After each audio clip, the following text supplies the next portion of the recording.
Bien, pues vamos a hablar de unos cuantos mitos. Vamos un poco a tratar el tema de que parece que hay que estar comiendo constantemente, bien sea para perder grasa, para tener un mayor rendimiento, para tener un mayor desarrollo, para estar más sanos y demás, y veremos cómo esto pues no es totalmente cierto. Es más, hay mucha literatura desmintiéndolo y mismamente desde un punto de vista de la pura lógica hay muchas cosas que caen por su propio peso.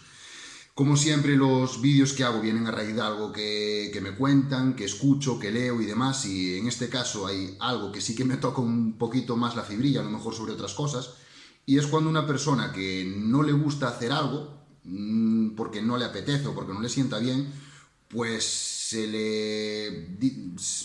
le da a algo calidad de obligatoriedad para que esto se lleve a cabo de esta forma, si no tendrá resultados. Y como digo, hay muchas personas que no les gusta desayunar y no les sienta bien, o no les gusta porque no les da la gana, y van a pedir consejo a un dietista nutricionista, a un preparador, a un amigo que a priori pues intuyen que controla sobre estas cosas y demás, y el primer consejo que le da es que como no desayune no va a conseguir nada.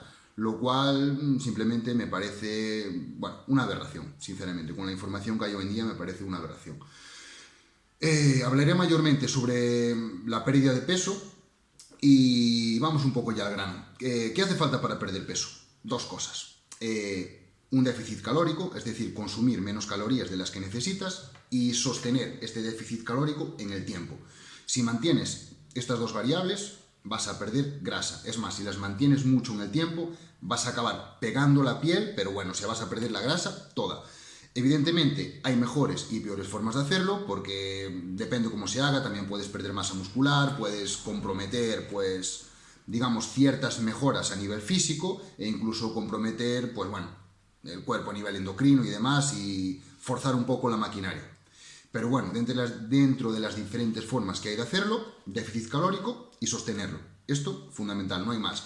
Ni esto no va supeditado a comer 2 veces, 3, 4 o 7. Quiero decir, si tú sostienes el déficit calórico vas a perder grasa. Bien, ¿en qué se apoyan estas personas para dar este tipo de consejos? Tanto que hay que comer cada pocas horas como que hay que desayunar muy fuerte y a partir de ahí dar un aporte constante de glucosa. Bien, pues esta gente se apoya, veremos que mayormente erróneamente, esta gente se apoya en que si no comes cada pocas horas tu metabolismo decae, lo cual no es cierto, que si no empiezas el día con un desayuno fuerte tendrás más hambre en las siguientes comidas, lo cual no necesariamente es cierto, puede ser en algunos individuos, pero no en todos, con lo cual no necesariamente es cierto, y que, bueno, en el ámbito deportivo, pues si no llevas X comidas antes del entrenamiento, tienes una pérdida de rendimiento, bueno, tanto física en el ámbito del deporte como cognitiva en otros ámbitos, porque dicen que el cerebro necesita glucosa y demás, cosa que veremos que tampoco es estrictamente cierta. Vale,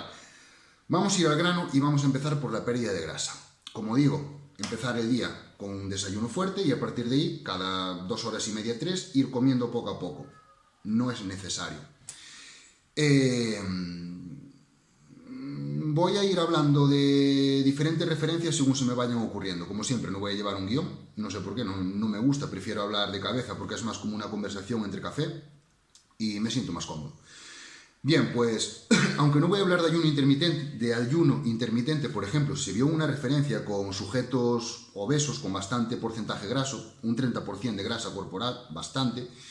Se vio que estableciendo en 2 grupos 2 dietas hipocalóricas, una de ellas llevado con ayuno y otra de ellas llevadas con un protocolo común, comiendo cada pocas horas, los dos consiguieron el mismo porcentaje de pérdida de grasa. Pero el grupo que realizó el protocolo nutricional con ayuno tuvo, digamos, puntuó más bajo en temas de ansiedad y tuvo muchísima mejor adherencia al plan. Es más, en el otro protocolo abandonó más gente de la que abandonó en el ayuno, y el grupo del ayuno sostuvo estos resultados más a lo largo del tiempo. Muy importante. ¿Qué más? El grupo que ayunó tuvo desde una reducción en la inflamación, desde una mejor sensibilidad a la insulina, muy importante. Tuvo hasta un perdeamiento de la grasa blanca, una mejora en la microbiota, mejora en el perfil lipídico, reducción de colesterol y demás, también muy importante, que luego ya hablaremos también del tema de salud y de lo que se nos hace creer también que si no comes cada poco tiempo que esto empeorará tu salud y veremos cómo en absoluto esto es cierto. Y bueno, temas de saciedad y de ansiedad, como digo, muy importante para sostener el déficit a largo plazo. Bueno, ya sin entrar en más estudios, como se dice del hambre, bueno, yo digo siempre, porque dicen que es que si te saltas una comida tendrás más hambre. Es que si vives constantemente abrazado a un radiador que te da calor, cuando te despegues del radiador vas a tener frío. Aunque el entorno, o sea, las condiciones climatológicas no sean muy desfavorables, tú si vives toda la vida abrazado a un radiador, cuando te sueltas tendrás frío. Pues con la comida es igual. Tenemos un vínculo horrible con la comida. Tenemos una necesidad emocional de comer constantemente porque se nos inculca desde pequeños de comer, comer, comer, que necesitamos azúcar, azúcar, azúcar, cada pocas horas, aporte de glucosa. Es una locura. Nuestro cuerpo está biológicamente preparado, pero de sobra, para subsistir sin un aporte constante de glucosa. Esto es una locura. Y sobre todo para personas que quieren perder peso. Porque el aportar glucosa cada pocas horas eleva la insulina y dificulta la lipólisis, que es la oxidación de grasa, o sea, la quema de grasa, que la grasa no se quema, se oxida, pero es que dificulta la quema de grasa, porque si estamos aportando glucosa, no le estamos dando la oportunidad a nuestro organismo de utilizar su propia grasa corporal. Que diréis muchos, vale, pero es que si estás en un déficit calórico, claro, cuando llegues al final del día, cortas los hidratos por la noche y durante la noche, mientras duermes, consumes grasa corporal. Pero es que para muchas personas, como digo, tampoco es lo óptimo, porque estar todo el día con aportes de glucosa y cortar por la noche esta glucosa puede comprometer el organismo, y sobre todo en deportistas, porque también se cree comúnmente que el metabolismo por la noche decae. Esto no es cierto. En muchos individuos incluso se incrementa, y sobre todo en deportistas, porque todos los procesos de regeneración, tanto físicos como psicológicos, se llevan a cabo mientras dormimos. Es más, la actividad neuronal en el cerebro es muy grande durante el sueño, muy grande. Y este tipo de reparaciones y regeneraciones y eliminación de residuos de todo el organismo se lleva a cabo mientras dormimos. Y son procesos que necesitan energía. Y no por dar glucosa antes de ir a dormir vas a acumularla como grasa. Es más, la va a utilizar el cuerpo para regenerar. ¿Vale? Bien, hasta aquí bien. ¿Qué más? Bueno, temas un poco de saciedad, dividir en pequeñas comidas. No os pasa a muchos, o no conocéis a alguien que le haya pasado, que acaban, o sea, la gente que divide en 7 o 8 comidas a lo largo del día en comidas pequeñas, ¿no os tiene pasado que acabáis de comer y es como si no hubierais comido, que tenéis un hambre, que comeríais 3 o 4 platos más, o 6? Pues dividiendo la misma cantidad en 3 comidas más grandes, hay algo que se conoce como el efecto buffet, y es que nuestro estómago también tiene una serie de mecanismos de liberación de péptidos y hormonas por presión. Nuestro estómago, cuando se llena y se presiona, da una señalización al hipotálamo de que está saciado. Y es que nosotros, como digo, cuando tenemos hambre, tenemos que comer. Y si comemos y quedamos saciados, nuestro cuerpo se queda más relajado y bajamos el nivel de estrés. Esto es muy importante y a muchas personas les viene mejor. Que diréis también otros, pues yo he comido siempre 7 veces y a mí me va genial. Perfecto, si te va genial, no lo cambies.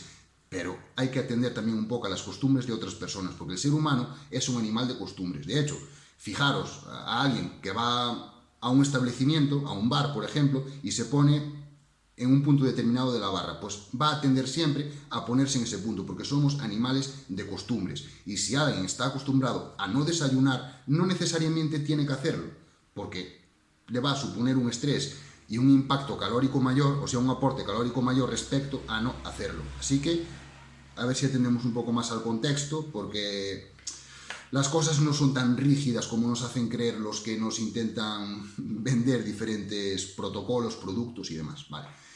¿Qué más? ¿Qué más? Saciedad, metabolismo, inflamación. Bien. Luego, si eso ya se me irán ocurriendo cosas. Temas de rendimiento deportivo. Por no comer no vas a rendir, dicen. Vale, yo pregunto siempre lo mismo. ¿Qué has cenado de noche? Porque tú, si has cenado de noche una comida completa con un aporte moderado de carbohidratos, tu musculatura tiene la capacidad de esos carbohidratos que tú le has dado con la cena, acumularlos como glucógeno muscular. Y una persona, un deportista, para la expresión de fuerza, vamos a hablar de nuestro campo, depende en todo caso del glucógeno muscular. Y por ejemplo, en condiciones donde tú tienes glucógeno muscular, que un deportista también depende un poco del desarrollo muscular, pero un deportista normal tiene entre 400 y 500 gramos de glucógeno acumulado en la musculatura, esto es más que de sobra para llevar un entrenamiento de alta intensidad. Ya no digo de media ni de baja, no, un entrenamiento de alta intensidad y de tener una gran expresión de fuerza y sin decaer ni nada. Es más, en estas condiciones en el que la insulina está baja y el cortisol y las catecolaminas altas, hay un mayor uso de ácidos grasos y un mayor rendimiento, porque la insulina elevada y diversas hormonas, que no las voy a tratar todas, lo que inducen es a un estado de relajación y pueden incluso empeorar la contractibilidad muscular. De hecho, pasa en muchos casos en opositores, que, por ejemplo, opositores para el Cuerpo Nacional de Policía aquí en España, que tienen que hacer dominadas o tienen que hacer una carrera de 1 o 2 kilómetros y se meten, antes de ir a correr, plátanos, barritas de cereales, barritas energéticas, medio litro de cualquier bebida energética y salen a hacer las pruebas con 2 o 3 kilos más en el estómago y, como digo, con una liberación hormonal que para nada es la apropiada para llevar el máximo rendimiento deportivo. El máximo rendimiento deportivo se lleva en estado, digamos, en un estado en el que no estás haciendo la digestión ni tienes unos niveles muy altos de glucosa en sangre y sí una cantidad adecuada de glucógeno muscular. Un deportista depende de glucógeno muscular. ¿Qué más? Que no quiero liarme mucho con el tema del rendimiento deportivo porque si sobre esto ya haré otro vídeo. Cognición, que nos dicen también, el cerebro necesita azúcar. Tampoco necesariamente cierto. Es más, hay una serie de productos fruto de saltarse comidas, como son por ejemplo el ácido beta-hidroxibitúrico, el beta-hidroxibutarato, un poquito complicado de decir de corrido, que es como, bueno, está un poco ligado al metabolismo de las cetonas y demás, ¿vale? Pues cuando estamos en ayuno o no comemos durante horas, esto se usa o sea, el cerebro usa esto como combustible y es muchísimo más eficiente para crear ATP que la propia glucosa. Es más, si lo establecemos en jerarquía, la glucosa queda fuera de la ecuación porque el cerebro prefiere usar este combustible. Es más, este combustible, porque muchas veces dicen, claro, usas este combustible porque no tienes más remedio, porque no tienes glucosa. No, este combustible se ve incluso en muchos estudios. Aparte, este combustible cuando se toma tras la privación de sueño, por ejemplo, se ve que se reduce la fatiga y la puntuación, por ejemplo, en test de inteligencia mejora muchísimo. Además, este tipo de combustibles son protectores a nivel neuronal. Se ven en estudios con enfermedades, por ejemplo, con Parkinson, con Alzheimer y demás. Por lo de que esto de que no comer, que compromete la actividad neuronal y el cerebro, para nada, es más, incluso mejora la plasticidad neuronal, así que no os hagan el lío con esto. ¿Qué más? El sistema de las orexinas, que ya tenemos hablado también en Instagram, os tengo puesto post. Bueno, el sistema de la orexina, que hay diferentes tipos de orexinas. Esto es un neurotransmisor también que fomenta los estados de vigía. Y bueno, va un poco también con los ciclos de luz y demás. Y es como un neurotransmisor que se libera cuando no comemos. De hecho, por ejemplo, no tenemos escuchado esto de que el hambre agudiza el ingenio. Pues va un poco ligado a todo este tipo de cosas. Cuando no comemos, se liberan una serie de neurotransmisores y demás que aumentan el estado de vigía, aumentan el estado de alerta, los reflejos, la capacidad de pensar, la capacidad neuronal, la aumentan, la incrementan. Y por ejemplo, esto ya no solo con los estudios, yo mismo lo tengo probado conmigo mismo. De hecho, ahora mismo estoy en ayuno, con lo cual por eso mi mente va tan rodada. Y a personas a las que le tengo recomendado esto y que a priori desconfiaban un poco sobre esto, y gente que tiene una gran carga lectiva, les tengo recomendado probar a abrir un poco ventanas de no alimentación, pequeños ayunos, y el rendimiento académico se incrementa muchísimo, pero mucho. Es más, por ejemplo, el tema de las orexinas, os dejaré por aquí la referencia también para los que os interese, porque ya sabéis que a mí el tema todo neurológico me apasiona bastante. Pues se tiene comprado las orexinas con la acción de las anfetaminas. Y de hecho se estudia sustituirlas en diversas enfermedades. El sistema de las orexinas no solo mejora a nivel de rendimiento, sino que, por ejemplo, cuando se da un aporte de orexina en un estado muy grande de privación de sueño, creo que en el estudio son unas 36 horas, reduce muchísimo la fatiga e incrementa la capacidad las capacidades, no me sale la palabra, ejecutivas, creo que iba a decir, vale. Es que hablar de cabeza es complicado. ¿Qué más? Por terminar un poco el sistema de las orexinas, hay aquí una glándula, la glándula pineal, que funciona con los ciclos de luz. De hecho, todo un trastorno hormonal, funciona un poco con, bueno, con los ciclos de luz, con los ritmos circadianos, que a muchos ya nos sonarán. Vale, pues el sistema de las orexinas y todo este tipo de mecanismos decrecen cuando decrece también la luz ambiental. Otro motivo, gran motivo, y aparte bastante intuitivo, como os decía al principio, que mucho son cosas de intuición, otro gran motivo para incluir los carbohidratos por la noche. Porque los carbohidratos no solo también promueven que se reduzca el sistema de las orexinas, sino que aumentan otros neurotransmisores como la serotonina, la vía dopaminérgica, el sistema GABA y demás, que inducen a un buen descanso. Y muchas personas, cuando están en definición, se levantan por la mañana y comen su pancake de claras con avena, con 2 naranjas o 2 kiwis o lo que sean, y están como medio adormilados. Y están todo el día consumiendo glucosa, como os decía al principio, dando un aporte constante de glucosa al organismo, y cuando llegan a la noche, cortan los carbohidratos y su mente, ¡pum!, se despeja. Insomnio, estrés, dar 50 vueltas en cama, tener que levantarse de cama y salir a dar un paseo porque no duermes, y esto a las personas que tienen un objetivo bastante ambicioso a nivel de definición muscular os sonará a todos seguro. Incluir los carbohidratos en otras horas del día. No voy a decir que sea más natural, cosa que yo sí creo, pero como digo, esto es hipótesis mía, aunque hay estudios que lo apoyan, también hay muchos estudios que no lo apoyan, con lo cual digo, es mi hipótesis, ¿vale? Como digo, es más natural y sobre todo porque no me gusta nada apoyar con temas evolutivos, porque igual que en esto me pueden dar la razón, en otros casos pues son bastante problemáticos.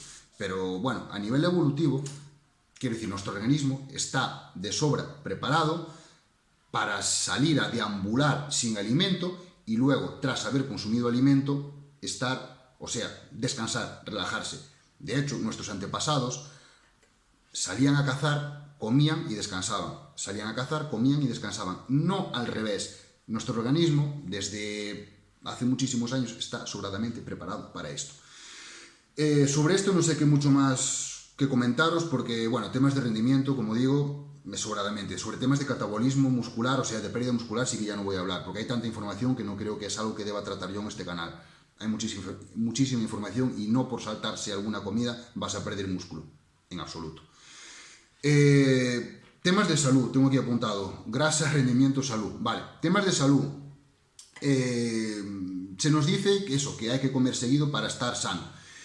Bien, creo que en el 46, no sé exactamente, pero bueno, ya antes de 1950 se vio en algunas referencias en ratones que al someter a los ratones a protocolos de ayuno, alargaba su vida útil entre un 15 y un 20%. Esto es una barbaridad en ratones porque viven muy poco, creo que unos 7 8 años, ahora mismo de cabeza no sé, pero es una barbaridad.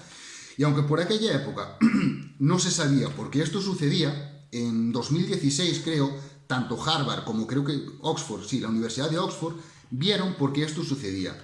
Y es que estar en un estado no solo de déficit calórico, sino también crear ayunos, mejora o favorece el equilibrio en la red mitocondrial. Y esto es necesarísimo, que no me sale la palabra, para un entorno celular saludable. Y por ejemplo, procesos como la autofagia, que es como un proceso de autorreciclaje celular. Nuestras células, las células de nuestro organismo, están constantemente replicando ADN, replicando proteínas y demás. Y en un estado, digamos, de no saturación, con la comida, de estar seguido comiendo, aportes de glucosa y demás, esto es muchísimo más eficiente y se ven menos tasas de errores en la replicación de proteínas y ADN.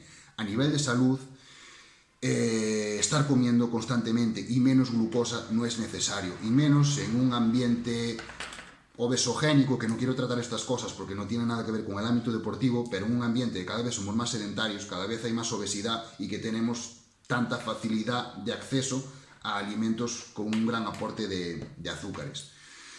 ¿Qué más?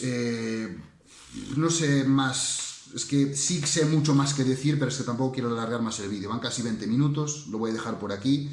Y bueno, por temas de salud, como digo siempre, deberíamos poner quizá un poco más la vista también en la naturaleza, porque mismamente los animales, un perro, un caballo, cualquier animal, que si nos fijamos un poco más tenemos mucho que aprender de los animales, un animal cuando enferma simplemente deja de comer y se retira a descansar, porque el no comer promueve, empuja, favorece la regeneración y homeostasis del entorno celular. Estar seguido azotando el organismo con comida hace más mal que bien, y sobre todo si queréis definir. Porque como digo, en todo caso, tanto el rendimiento como la salud depende de una buena nutrición, y saltarse alguna comida o abrir alguna ventana entre comidas, en todo caso lo que hace es distribuir de otra forma. No, es que no quiero decir, no debemos confundir el no comer constantemente con una desnutrición. Es más, una desnutrición viene dada por una mala alimentación. Tú puedes estar comiendo constantemente y estar malnutrido, y puedes comer 2 o 3 veces al día y estar estupendamente nutrido, tener unos niveles de glucógeno apropiados y tener un rendimiento atlético buenísimo. Creo que me he arreglado para no decir tacos en este vídeo. Esto ya es bastante... es un lujo para mí. Y en definitiva, que no hace falta un aporte de glucosa constante para casi nada. Es más, atended a vuestras costumbres y esto os ayudará a sostener sea lo que sea que queráis hacer a lo largo del tiempo. Y gente, como os digo siempre, donde todos piensan lo mismo, normalmente nadie está pensando. ¡Guerra!